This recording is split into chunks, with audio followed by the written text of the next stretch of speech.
Welcome to another edition of GW Unspoken, and thank you for joining us no matter where you may be. And in this podcast, we discuss stuff we don't typically talk about, but probably should. And I want to thank all those listeners of the show so far who are connecting, and from teenagers to parents to employers, employees, to even friendship groups out there who are giving some feedback, and also, you know, just saying how some of this stuff is helping them with their general connections. That's the whole idea of the podcast, is that some of the research we do right now can hopefully help you with your authentic interactions with others. And this is our second part of this series around being parents, not pals, and using the StoryBrand approach from Building a StoryBrand from Donald Miller. Definitely recommend that book to anybody. He talked about how CEOs and business owners can use the StoryBrand approach, but we're now going to talk about how we can use that also as parents and also in our communication. So again, if you are not a parent listening to this, please just try and manipulate the conversation where you can go, yep, I'm not a parent, but who in my circle, even as a teenager or as, you know, just maybe an employee or as a friend, can use this to help other people and yourself. So what are some, just to recap, 3 unhealthy parenting styles. Number 1, helicopter parent. They're the ones who hover above our kids and they control all aspects of their lives. There's a bulldozer type of parent. These are the ones who remove obstacles and hardships the whole time. Now, these parents, unfortunately, are the ones who stop our kids from building resilience. The resilience wall comes up and they need to break through the other side to get success. And as we know, our brain always looks for shortcuts or the easy option. And when our parents are a bulldozer and they remove those obstacles or hardships, our brains learn that and they go, guess what? I don't need resilience. My parents will save me every single day of the week, so I'm going to be okay because my mum or dad will look after me in this way if things get too hard. Here's a news flash. Life isn't like that. So we're actually doing a disservice to our kids by doing that. We're there to guide them through that resilience wall to get to success, but being a bulldozer parents by removing obstacles and hardships does not work.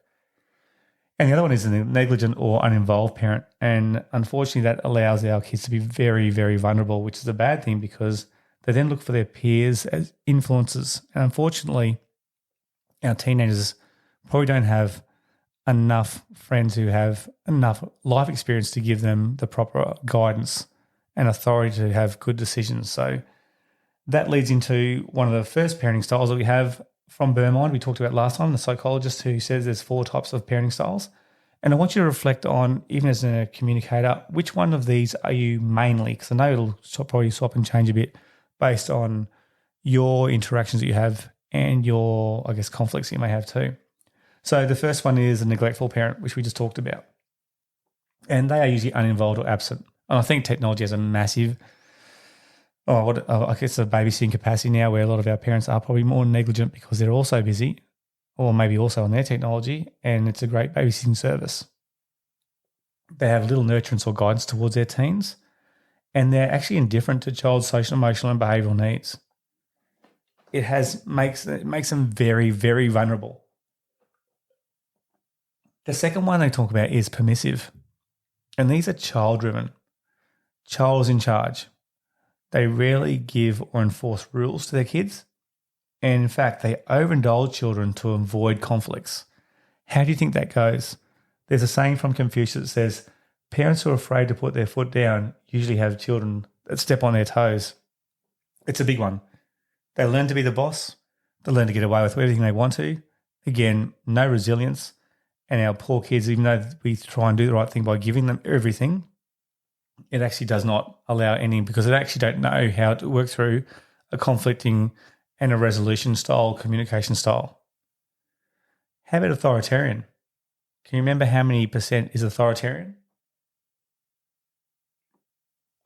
A quarter. A quarter of us are authoritarian. And I think of authoritarian as in like the old school, you know, the demanding parent, that you are living in my house, you are under my roof, and I am your father or mother.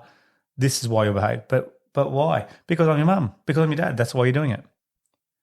All right, it's very parent-driven. It's very, very strict rules and very, very strict punishments. Now, look, don't get me wrong. I'm all about, as a teacher, firm, fair, consistent, and fun. That's the motto. That's the motto when I've got a practice student or the classes that are with me. That's how I try and teach. But when there's very strict rules and very strict punishments and one-way communication with little consideration of the child's social, emotional, or behavioural needs, I'm telling you now, you're going to get massive conflict and pushback, especially as a stereotype these days with the kids, because as we talked about, their brains and bodies don't mature significantly at the same time. Our physical maturation is a lot faster than our chronological age these days, and therefore physically and mentally there's a massive disparity. So basically, if you think about it, technology has sped up our brain so fast that our neural capacity cannot keep up. That's number one. Physically, because of the hormones and the foods, etc., and it's not the same nutrients in the soil, we are physically getting bigger earlier. So our brains and our bodies, there's a bigger gap in between what they used to be. Our brains are acting again like a 14 or 15-year-old because it's pruning and just going through our neural pathways are just going, hey, I'm interested in this, I've got to get rid of this because I've got to have more brain space for this. And if there's even more confusion there because of our brains and bodies not being on the same page, and an influence from technology saying this is how you should be and this is how you should push back, which is another natural thing that our teens do because that allows them to leave the nest, is that pushback. And then our parents are now coming at our kids from a very strict old-fashioned point of view and saying, in my day we never did this, we'd never disregard our parents. Kids won't care. And unfortunately, some of the old school behaviour management strategies work, but when we're too strict, we don't understand that neurological and physical change, that can have even more disregard. And I might be wrong. Look, right back in, I feel that the more you look at any household these days, there's a bigger gap between parenting, how it used to be, and children, how they act and behave these days. And I still think the social, emotional, and neurological approach is the key.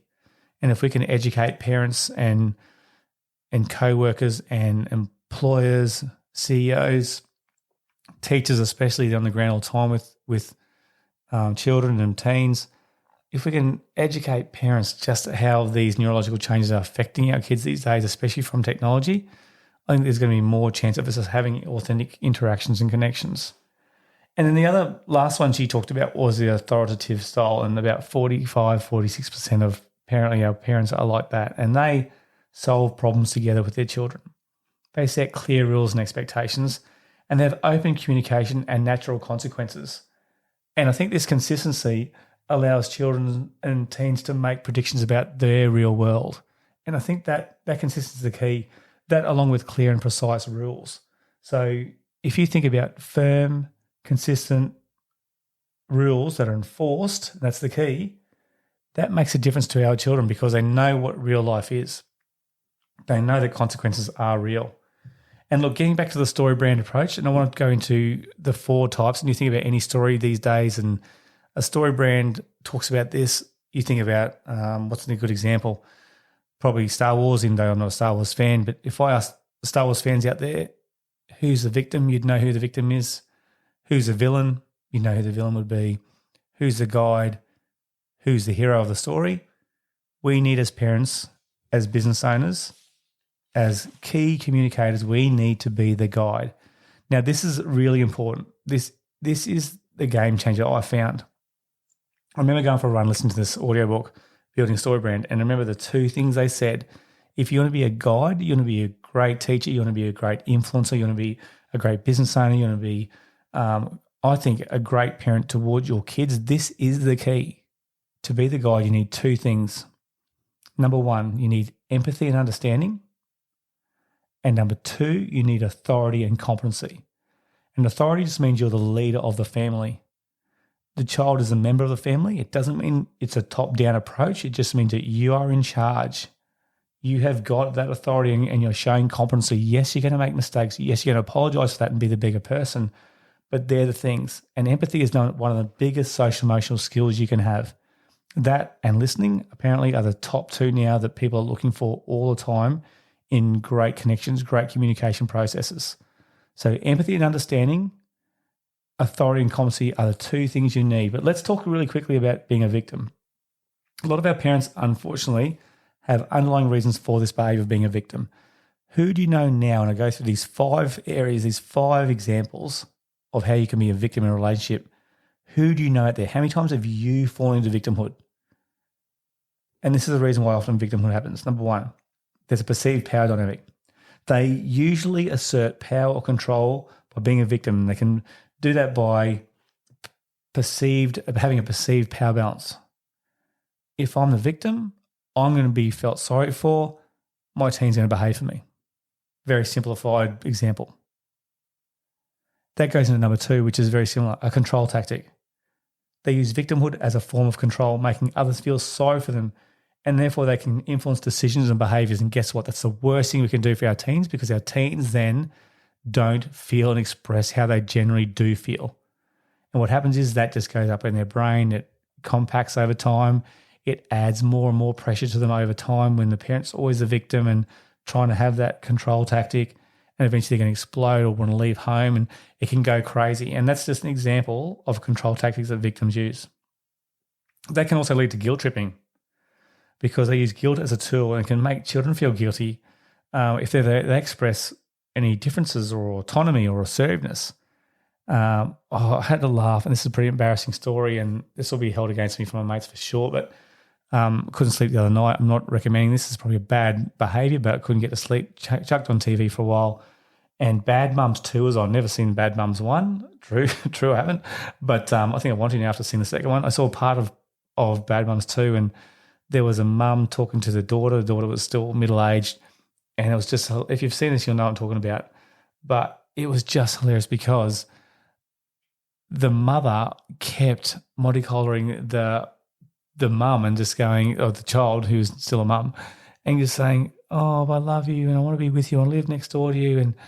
And the daughter saying, "Listen here, mum, I need boundaries." Like, this is a 40-year-old mum saying to her 60-year-old mum, "I just need boundaries. You need to back off." And the 60-year-old mum's like, "Oh, you don't mean that. You know, we have such a connection and I love you." And I think she had pictures of her face all over her pajamas. It was a bit sick.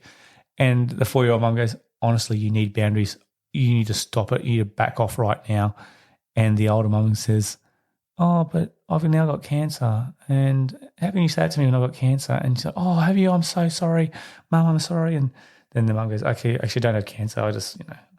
And she's basically using it as a tactic to make them feel guilty to get what she wanted, which was obviously that she had separation anxiety from her child, even though she was like 40 years old. And that's just an example of how people can often guilt trip when they're acting as a victim. The other one is attention seeking. Acting the victim can often seek attention and validation from others, and hence they remain the focus of sympathy and care. And so empathy is a good thing, sympathy maybe not so much. But victims often look for that sympathy because, again, they remain the focus of the relationship. They think if they are hard done by and the children or teen thinks that they are hard done by, they will be, I suppose, easier on them. Know any examples out there? Are you thinking of some examples? I'm talking like this. It's not, hopefully not talking at you. I want you to actually think about real life situations and examples of relationships with you right now. And the last one is a really dangerous one. It's manipulation and avoiding responsibility. And victims will often act in a way like this. So they have some kind of form of emotional manipulation to gain support from others and for people to avoid responsibility for their actions and decisions. And the biggest thing they do in this area is they blame others or external circumstances for their situation. And I know the number of times you'll hear this where you go, you know, someone will be the victim because of a certain circumstance, or it's not fair, always happens to me. The girls hear that all the time when I drive them to school or pick them up, and I say, "Oh, it's always me at these red lights."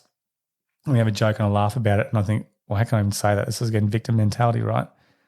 But how many times have you heard people blame their circumstance on other people? And we know that we're the sum of the circumstances that happened. We are in charge of our circumstances.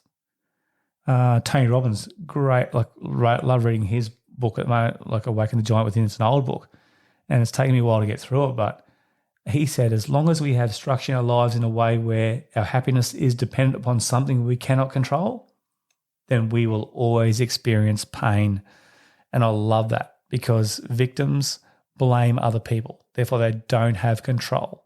Therefore, they will never be happy.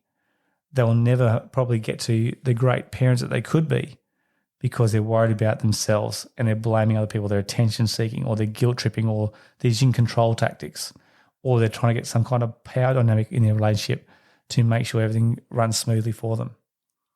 I want you to really think about anyone in your circle who acts as a victim. I want you to think about times that you've been guilty of acting as a victim. How can you then change that? How can you think of your circumstance and think, okay, in this moment, in this time, right now, when I'm aware of this now, how can I change this? How can I not be the victim and actually start being more like the guide, where I can show those things of empathy and understanding and authority and competency? And we're going to get to that by our third or fourth show on this.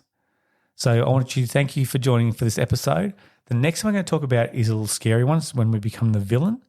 And the villain can be very dangerous in our parent-child relationship or any other relationship that talks about our connections, even with our friendships and our work.